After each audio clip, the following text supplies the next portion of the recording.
Hi, this is Sue for Parkies and Me, My Journey with Parkinson's. Hi, good morning. We're currently in the Lake District, having just arrived at Ambleside, which is one of the favourite places when we come to England, but we haven't been here for some 7 years, so it'd be interesting to see what walks I can do, if any. So the reason I say if any is because since the last time we have been here, I have had a total knee replacement on my right side and I've had a major back operation. So I'm very much kind of learning how to work with my body and what it can and can't do, and I try to be sensible. The title of this podcast is The Challenges of Travelling, Self-Evaluation. I think those of us who are in the position of having Parkinson's, especially in these early stages, can do one of two things, and I'm guilty of both. So one of the things is underestimating what we can do. The other thing is overestimating what we can do. And either of those can be detrimental to our enjoyment of a holiday. So I have a very understanding husband, and he helps me to kind of step back sometimes and consider whether I should or shouldn't be doing something. And there's that word that I hate, should. I must try not to use that too often. If anybody's followed my podcast or my blog, should is a word that I do try to eliminate as much as possible from my vocabulary. It's because it has, to me, negative connotations, and it just doesn't feel like a positive thing to use as a statement. So here we are in the Lake District after 7 years of not being here, and certainly there have been some changes, as there would be in anybody the age that I am now. So I just turned 65 this year, and I have had Parkinson's for nearly 5 years. It'll be 5 years on the 15th of December this year. So yeah, we've been spending some time with friends and just trying to get to know them again and enjoying some time out and about, and a somewhat reduced level, I would say, to what my husband will be used to. So one of the difficult things is that I probably do perhaps outwardly look relatively normal, if there is such a word, and because of that, people don't necessarily give you any consideration that you may have some challenges and some difficulties.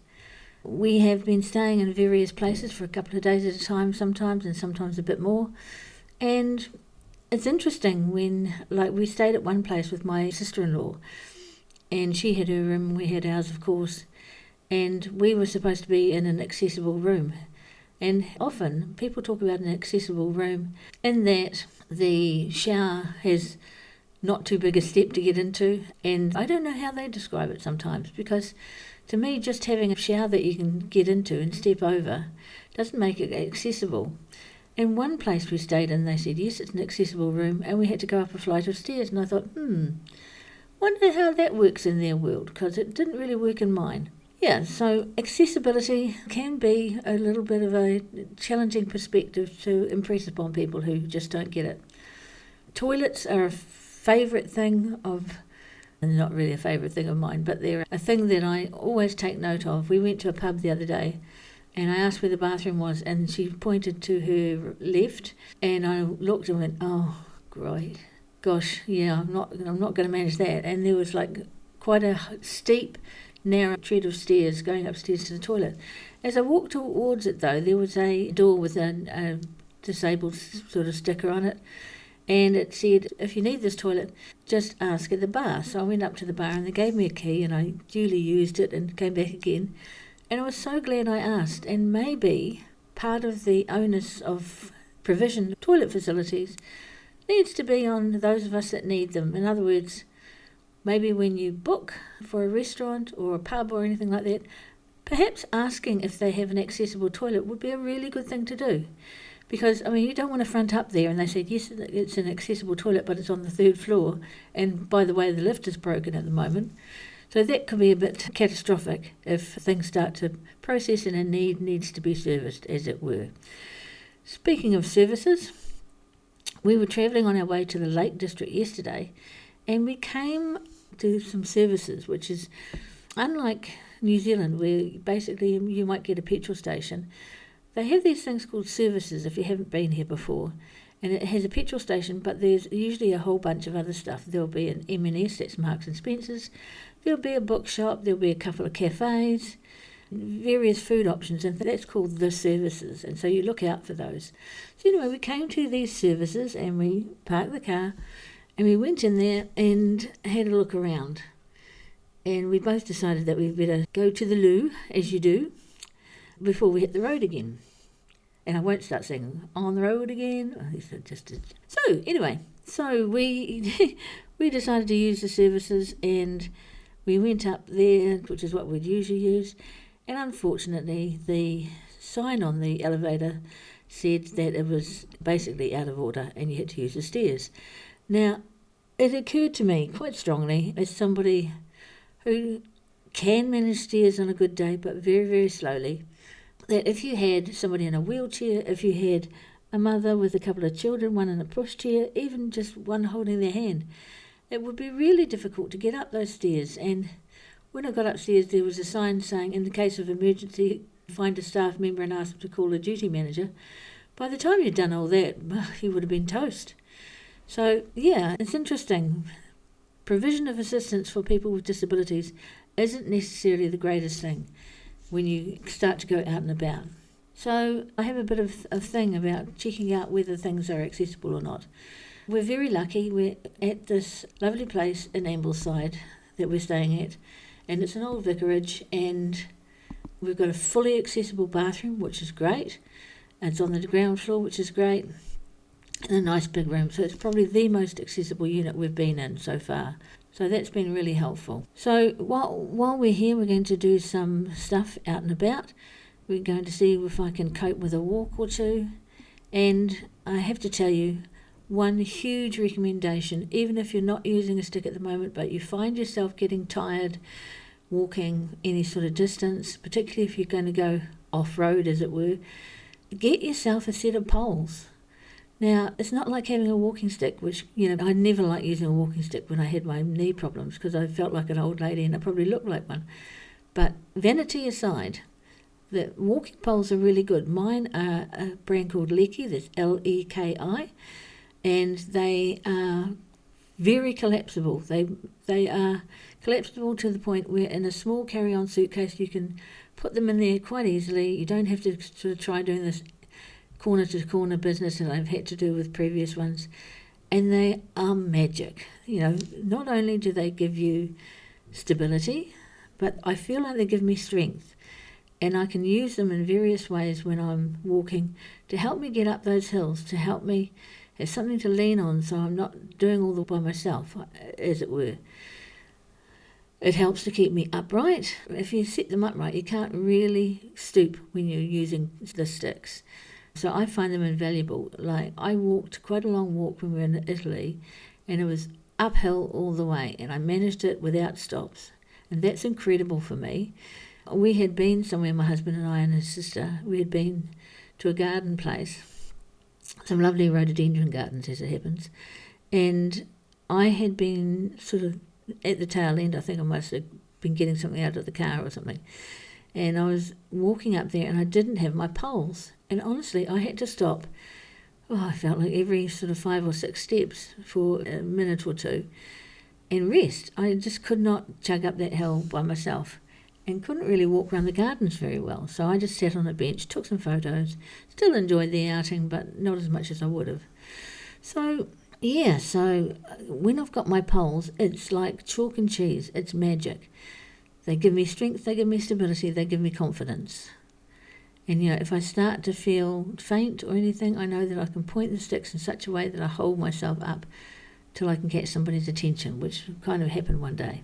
So even if you've been resistant to a walking stick, lots of quite fit people, when you go out in the bush or on a walk, lots of quite fit people have these walking sticks. They're not like walking sticks, if you know what I mean.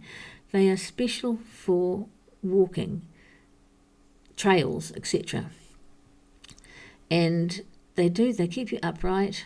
They give you some strength and they give you some support. And as I said before, my sister-in-law and my husband and I went out recently while we've been here, and she had been with me the day before when we had gone to the rhododendron gardens, and then we went to this other place, and I had my poles and I was using them, and she goes, I can't believe the difference.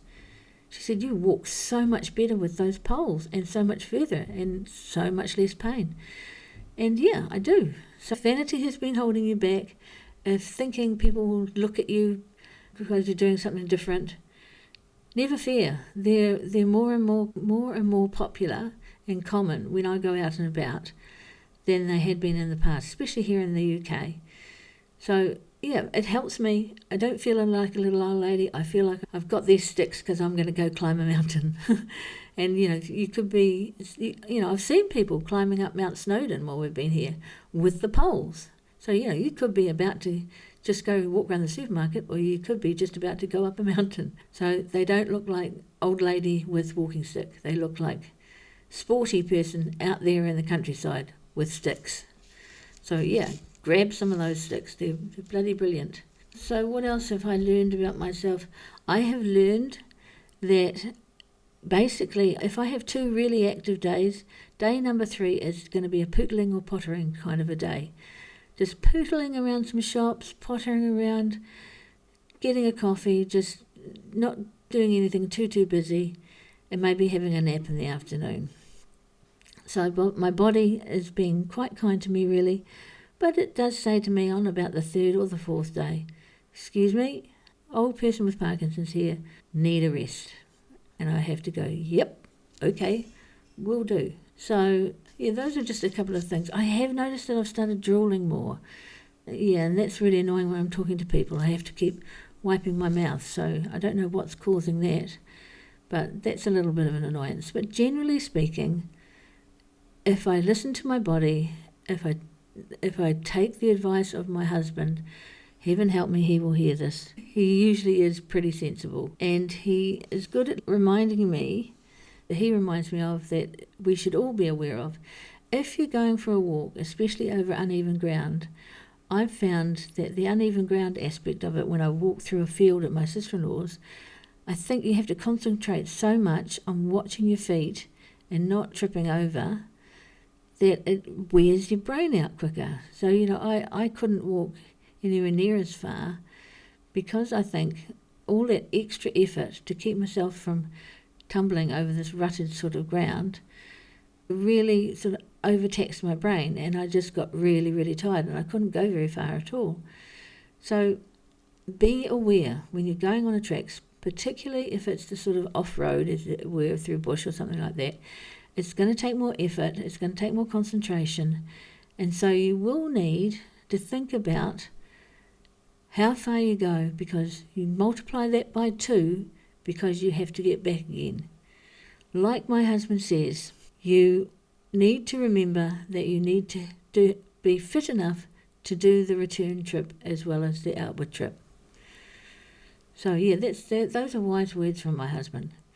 So I will try and keep my podcast up as much as I can. I have sent my husband on an errand. He's off getting some things that we need, and very happily so. He is very amenable, my husband.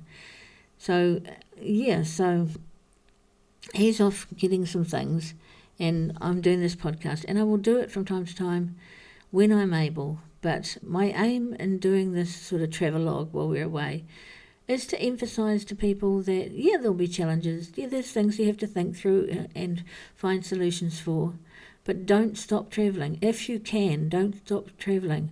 Don't come towards these latter stages and ages that we're going through and be full of regrets when you get there, that you didn't do that trip to the UK, that you didn't go and see those cousins you had always meant to get in touch with, that you hadn't kept up with friends by going to visit them.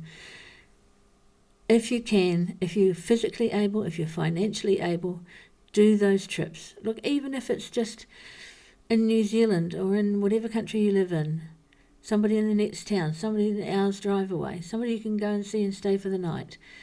Don't miss those opportunities to be with the people that you love in the places that you love. This has been Sue for Parkies and Me, my journey with Parkinson's. Kia kaha, be brave, be strong, be you.